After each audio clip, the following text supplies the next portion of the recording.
Welcome back. You're watching The Globe here on SABC News Channel. Now, heads of states of 7 African countries have committed to collaborate closely to address the causes and drivers of conflict in the Democratic Republic of Congo and the East and Central African region. South African President Cyril Ramaphosa is among the leaders who gathered in the DRC capital of Kinshasa for the summit. The SABC's Ocamringa has more on that from Kinshasa. The African leaders converged on the DRC capital to discuss ways of ending conflicts in the east of the DRC and the region. Their meeting is known as the Regional Oversight Mechanism of the Peace, Security and Cooperation Framework. South Africa is a signatory to the framework. President Cyril Ramaphosa was among the leaders who resolved to use political and diplomatic channels to resolve disputes whenever they emerge among them. The other member states are Angola, Kenya, Rwanda, Uganda, Tanzania, Zambia, Burundi, Sudan, South Sudan, the Republic of Congo, the Central African Republic, and the Democratic Republic of Congo. The leaders also expressed their commitment to promote economic development in a bid to reinforce peace and security in the region. The east of the DRC is a mineral-rich region that has been plagued by conflict for over 2 decades. The UN says the illegal exploitation of minerals has fueled conflict there. During the summit, Ugandan President Yoweri Museveni handed over the chair of the intergovernmental organization called the International Conference on the Great Lakes region to the DRC President Felix Tshisekedi. The 2 leaders pledged to work together with the rest of the member states to end insecurity in the region. Ocamringa, SABC News, Kinshasa. We're joined now by human rights activist Kambale Musavuli, who is a spokesperson for the US-based solidarity group Friends of the Congo. A very good evening to you, and thank you so much for speaking to us. Firstly, your thoughts around the meeting today and whether or not it spells progress. The meeting today is a continuation of annual meeting that the framework calls for. In 2013, when the agreement was signed, it called for the leaders to create a mechanism for follow-ups. So it's just I'll call it an administrative or bureaucratic practical exercise that's done based on that framework. But what we really need to discuss is we have a framework signed in 2013 for peace, security, and cooperation in the region. Why did we have this here? In 2012, there was a rebel militia called M23, supported, backed, trained, equipped, financed by Rwanda. And while this was taking place, the focus moved from an external aggressor to the DRC to a regional framework to solve Congolese problems. In the framework, it calls for a democratic space to be open in the DRC. It calls for some type of many obligations for the DRC government to do. But what the framework did not do, it did not look at the regional actors of the regional reasons why we have a conflict in DRC. So there are no obligations for Rwanda, there are no obligations for Uganda, 2 nations that have destabilized the Congo for the past 2 decades. So the framework becomes just an abstract document not based on concrete realities on the ground.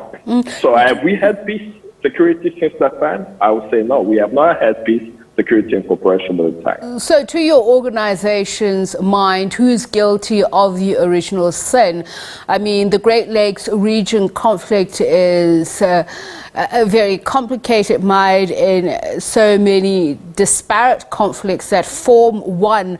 So when you say it doesn't identify the source or the cause of the conflict, where would you then put the blame? It's very direct. It doesn't have to be even our organization analysis on the crisis. Let's just look at what happened last month.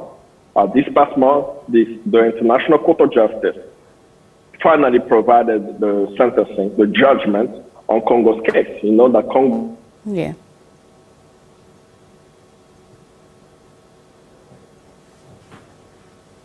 Mr. Musavuli? But you hear me? Yes, I'm sorry, we just lost you for a moment. So you're saying the court's decision? Yes, the judgment of the ICJ clearly stated that Uganda must pay over $300 million of reparations to the DRC. Why? For war crimes and crimes against humanity and pilfering of Congo's resources. This is not our organization's judgment. This is the International Court of Justice. The reason why Rwanda was not part of this case is because Rwanda, just as the United States, has never signed the Rome Treaty, and the court does not have a jurisdiction to actually investigate crimes that Rwanda has committed. So beyond what I may say, the facts show that Rwanda and Uganda have supported rebel militias and continue to do so. And specifically for the framework that we are speaking about, it existed because of the support of the rebel militias. But the framework did not take that into account.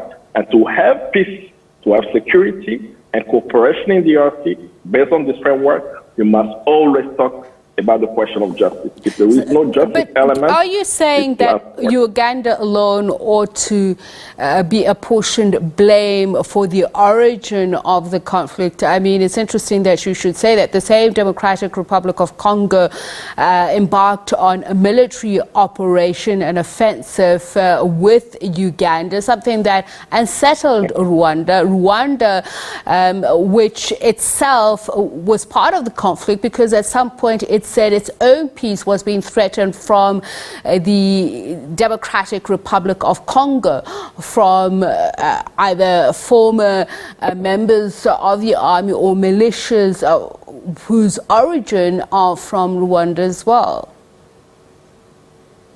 So let's look at the angle that you have shared. You shared that there is a blame on Uganda. There is no blame on Uganda. The facts on the ground found that Uganda is guilty for war crimes, crimes against humanity, and pilfering Congo's resources. This is why they must pay $300 million. So that's not a blame, that's actually a fact.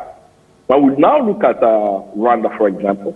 The ACORCAD, the DRC Peace and Security and Cooperation Framework, comes from the military operations of a rebel group called the M23.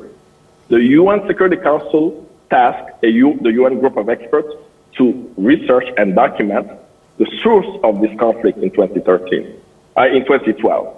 What they found is that the rebel militia M23, which was the genesis of the creation of this framework, was armed, equipped, financed by the Rwandan military, right? This is a document that's widely available.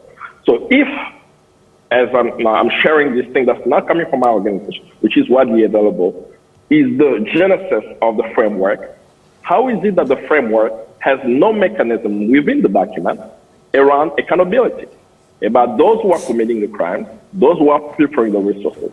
What's in the document, that's why I keep going back to the document, is framework for DRC to have the opening up of the political space, but nothing about the actors, Congo's neighbors, for the past decade have shown continuous engagement and destabilization of DRC. So for this framework to work, it's not a Congolese problem. It must come from Kampala. What will Uganda do to become peace or stakeholder for peace in DRC?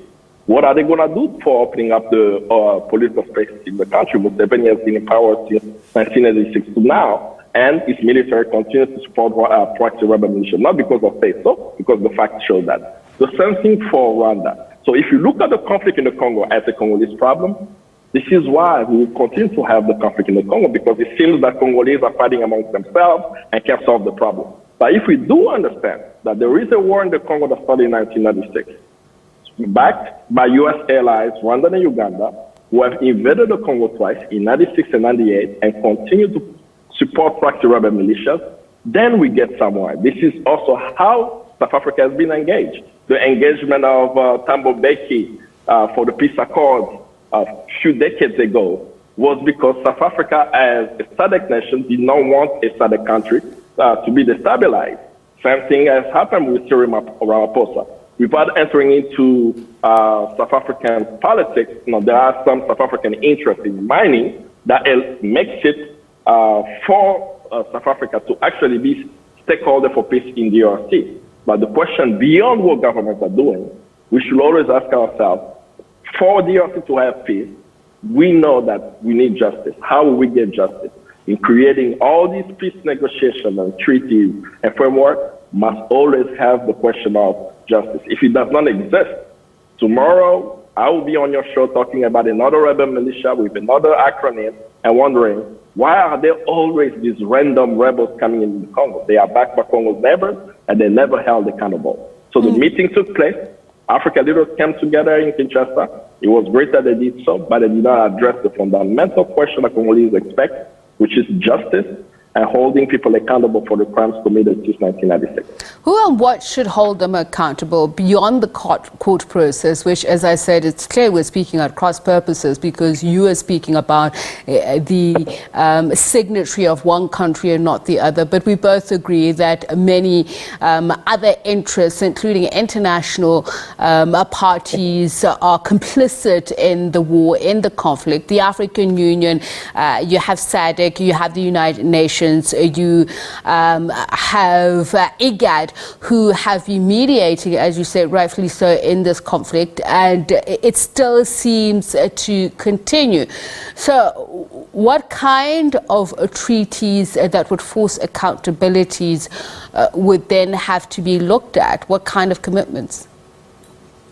We've done that in the world before. You know, I can use South Africa as an example. South Africa had a mechanism to bring an end to apartheid, holding corporations, individuals, and government accountable for having the apartheid regime. The Congo movement of today is important as the first South Africa movement was yesterday. The mechanism that must be supported is the initiative that's supported by the Congolese people, which is the support of the implementation of the UN Mapping Exercise Report. What is this document? On October 1st, 2010, the UN Human Rights Office in Geneva published a report called the UN Mapping Exercise Report, calling what's happening in the Congo war crimes, crimes against humanity, and possible genocide if proven in the competent court.